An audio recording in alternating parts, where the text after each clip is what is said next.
Ein gefügiger Mann kann in den Reihen der Zeugen Jehovas durchaus aufsteigen und eine Position erreichen, in der man von einer Gruppe Menschen Respekt und Achtung bekommt, jene auf einen hören sollen und man etwas zu sagen hat.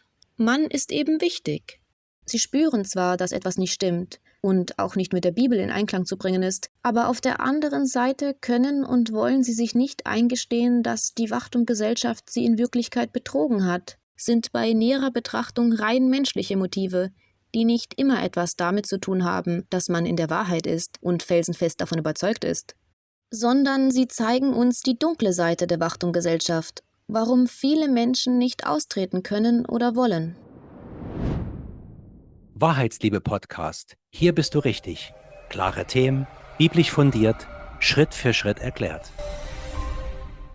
Wollen wir heute auf 3 besondere Gründe eingehen, warum ein bestimmter Menschenschlag selbst bei überzeugenden Argumenten niemals die Organisation der Zeugen Jehovas verlassen würde. Die Rede ist von Motivationen, die das Ego streicheln. Wenn du die ersten beiden Videos noch nicht gesehen hast, dann empfehle ich dir, diese ebenfalls zu schauen. Du findest sie in der Playlist Aufklärung über die Zeugen Jehovas. Wir verlinken sie aber auch oben und im Abspann. Fangen wir gleich an. Grund 1. Die soziale Anerkennung. Ob im Job, Freundeskreis oder der eigenen Familie. Viele Menschen fühlen sich ungesehen und sind der Meinung, dass keiner ihre Talente und Bemühungen wirklich wahrnimmt. Wenn man nach den theokratischen und sozialen Regeln der Zeugen Jehovas spielt, kann man sich in der Versammlung jene ersehnte Anerkennung regelrecht verdienen, auch wenn das aktive Zeugen Jehovas so niemals sagen würden. Aber schauen wir uns einmal an, was wir damit meinen. Als neuer ungetaufter Verkündiger oder frisch getaufter Zeuge Jehovas ist Lob und Anerkennung in der Anfangszeit in geballter Ladung zu erwarten. Später kann man in der Hierarchie noch weiter Positionen erklimmen. Zum Beispiel als Hilfspionier oder Pionier, als Dienstamtgehilfe, Ältester oder auch als Kreisaufseher.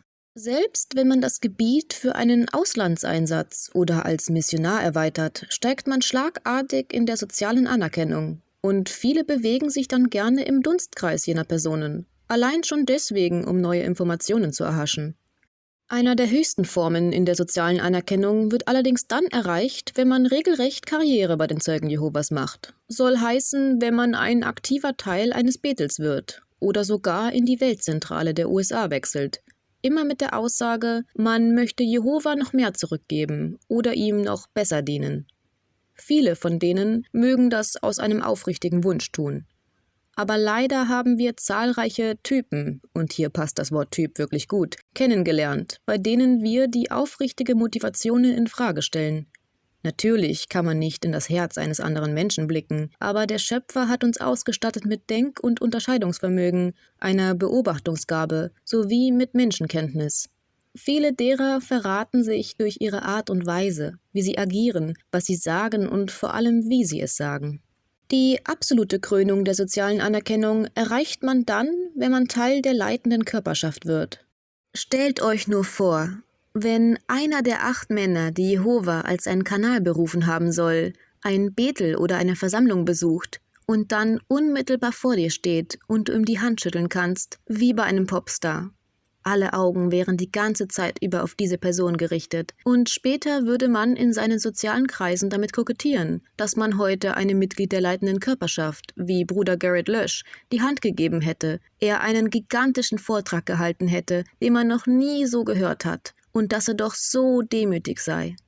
Das alles ist eine Form von hypnotischen Verhaltensmustern, die ebenfalls in der Gegenwart eines Promis zu erwarten sind. Aber es ist auch eine Form der sozialen Anerkennung. Hier würde nur noch die kniefällige Huldigung und das Kreischen wie bei Teenagern fehlen, wenn jene zum ersten Mal live vor ihrem Idol stehen. Das meinen wir mit sozialer Anerkennung. Habt ihr es gemerkt? Diese soziale Anerkennung fängt klein an und lässt sich fast endlos steigern, je nach Position und Rang. Menschen lieben Ansehen und Ehre, und bestimmte Positionen verschaffen bestimmten Menschen die Erfüllung ihrer innigen Wünsche. Es streichelt ihr Ego. Wir möchten an dieser Stelle klar zum Ausdruck bringen, dass das nicht die Masse der Zeugen Jehovas ist. Es gibt viele treue, gottesfürchtige Menschen in den Reihen der Zeugen Jehovas. Doch leider ist es wie in der Politik, in der oft genau dieser Typus Mensch in den oberen Funktionen anzufinden ist, den wir hier beschrieben haben. Ähnlich wie bei dem Motiv der Macht, auf das wir gleich noch eingehen werden. Zurück zur Versammlung. Auch dort kann man sich mit guten Antworten, Aufgaben auf der Bühne oder gut vorbereiteten Vorträgen Respekt verschaffen und in der Gunst der Zuhörer wachsen. Das ist grundsätzlich auch in Ordnung und man sollte nichts dagegen einwenden, solange es aufrichtig ist. Besondere Aufmerksamkeit erhalten Pioniere, wenn es um die Renovierung des Saals geht. Gerade Pioniere können dabei ihre Predigtdienststunden etwas optimieren, denn ihnen wird im Gegensatz zu den normalen Verkündigern erlaubt, eine gewisse Anzahl an Stunden aufzuschreiben, die sie sonst im Predigtdienst erarbeiten müssten. Da dieses Ziel nicht immer leicht zu erreichen ist, gerade bei schlechtem Wetter, Krankheit oder Partnerabsprüngen, gestattet die Wachturmgesellschaft jenen vorbildlichen Dienern Gottes, dass sie anstatt im Predigtdienst durch ihre Mitwirkung am Saal Stunden gutgeschrieben bekommen. Es ist zwar nachvollziehbar, dass man sie unterstützen will, aber es ist auch ein ungerechtes System, an dem der normale Verkündiger nicht partizipieren darf. Er kann nur im Predigtdienst Stunden generieren. Sobald er am Saal tätig ist er natürlich gern gesehen, aber Stunden darf er nicht gesondert damit verrechnen. Obwohl beide Gruppen zur gleichen Zeit die gleiche Arbeit verrichten, ist es ihm verwehrt. Das ist eine der wunderbaren Ansichten der Wachturmgesellschaft. Es gibt viele Möglichkeiten, sich positiven Beifall von seinen Brüdern und Schwestern zu verdienen, wenn man das Spiel richtig spielt. Wenn man dadurch seine Lebensfreude und sein Selbstwertgefühl nicht in Abhängigkeit von anderen Menschen stellt. Aus dieser Motivation heraus ist es schwer vorstellbar, dass jene Menschen diese Organisation verlassen sollten, selbst wenn klare Beweise vorliegen, denn ihre tägliche Droge ist das Erfüllen ihrer Motivation, die sie bei den Zeugen Jehovas bestätigt bekommen. Man sollte sich daher immer fragen, was ist meine Motivation? Grund 2. Die Machtposition. Es gibt eine nicht kleine Gruppe von Menschen, denen es sehr wichtig ist, angehört und respektiert zu werden. Diese Menschen sehen sich als Führer und spätere Fürsten gemäß Offenbarung und gehen völlig darin auf, Macht über andere und deren Leben zu haben. Das fängt oft schon in der eigenen Familie an. Gerade wenn jene eine Position im Arbeitsleben begleiten, in der sie das Gefühl haben, unwichtig zu sein oder eher eine unbedeutende Position innehaben, fühlen sich einige von ihnen unvollständig. Zwar wird immer wieder betont, dass ja alles kostenfrei ist, sprich, dass man bei den Zeugen Jehovas kein Einkommen erzielen kann, was auch stimmt und im Gegensatz zu anderen Religionen durchaus unüblich ist.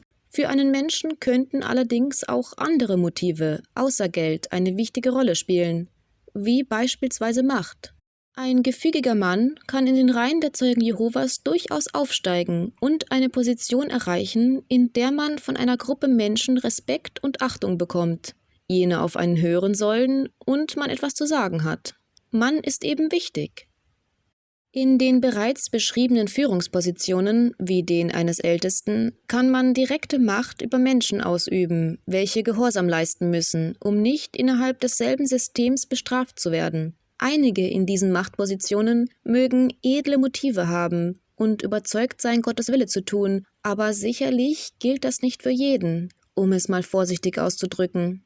Nicht wenig Menschen sind dadurch motiviert, dass sie eine dominante Führungsrolle in der Versammlung einnehmen können. Wenn jene Personen nun doch irgendwann an den Lehren der Wachturmgesellschaft zweifeln sollten oder nach einer Prüfung merken, dass sie auf dem falschen Weg sind, ist die Hemmung für viele dennoch zu groß, dem neu gewonnenen Verständnis Raum zu geben.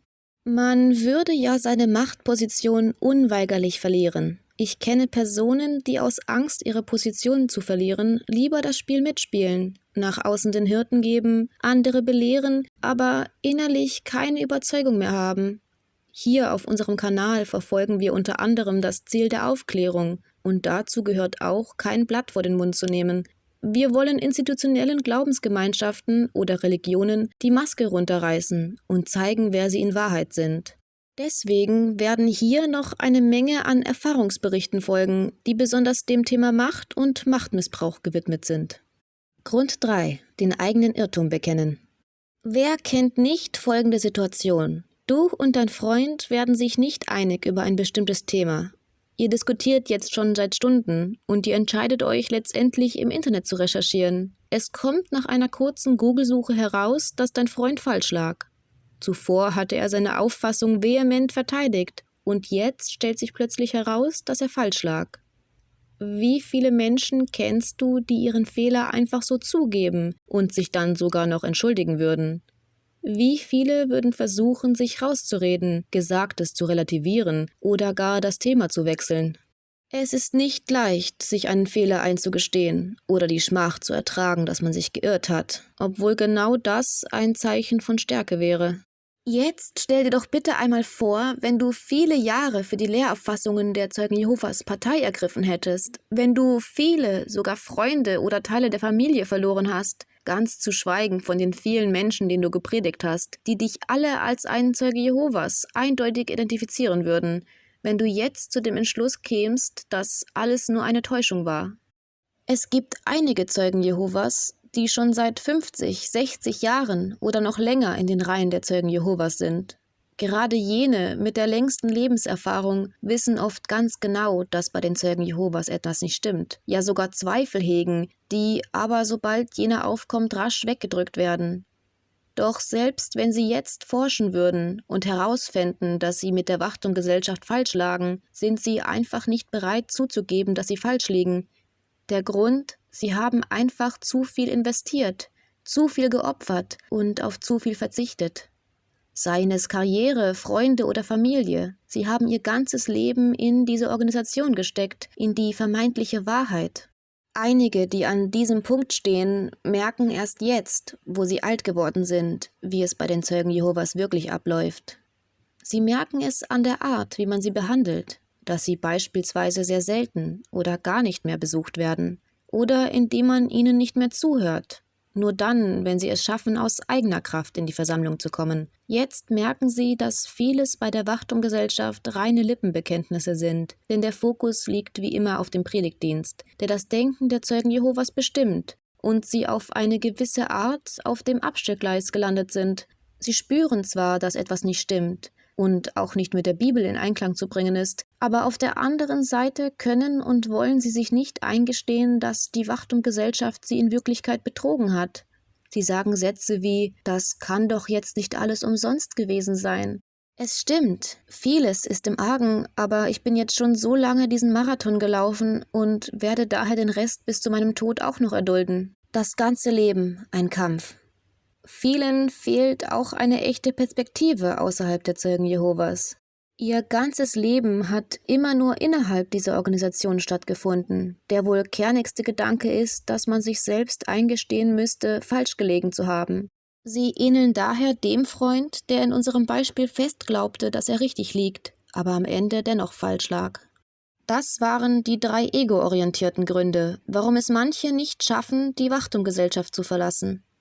Während man sich mit den Gründen aus den anderen Videos vielleicht leichter identifizieren kann, fällt es bei diesen 3 Gründen sicherlich schwerer, sich selbst einzugestehen, dass man falsch liegen könnte. All diese Gründe, warum man die Wachtum-Gesellschaft nicht verlassen kann, sind bei näherer Betrachtung rein menschliche Motive, die nicht immer etwas damit zu tun haben, dass man in der Wahrheit ist und felsenfest davon überzeugt ist, sondern sie zeigen uns die dunkle Seite der Wachtum-Gesellschaft, warum viele Menschen nicht austreten können oder wollen. Schön, dass du dabei warst. Wenn du mehr davon hören möchtest, abonniere einfach den Wahrheitsliebe-Podcast, damit du die nächste Folge nicht verpasst.